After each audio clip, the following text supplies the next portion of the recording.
Now, since I got the first stone in, I know exactly where I'm going to be locating. If I didn't have that in, I'd say, gee, which one did I just drill? And I get lost. I need a GPS to see where I'm going. So, there we go. Coming in on a slight angle. 1, 2. Then when I put the stone in, you're going to secure it.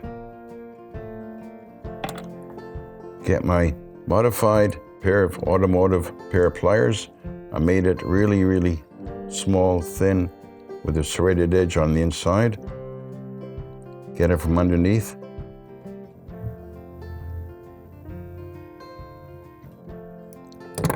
Get my flat graver.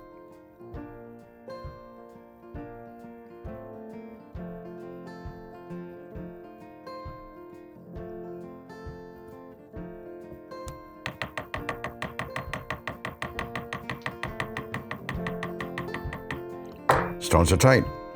I have just lowered the stone into that hole. It is way below the surface of the metal. The table is really into that hole. I'm happy. What I could do now is I could hammer it, but I won't have any power of the hammer coming down and hitting it. So I'm going to take the ring out of the clamp, go into my steel mandrel, and I can even come in and hammer straight on. We're going to hit it at 9 o'clock, 3 o'clock, 12, and 6.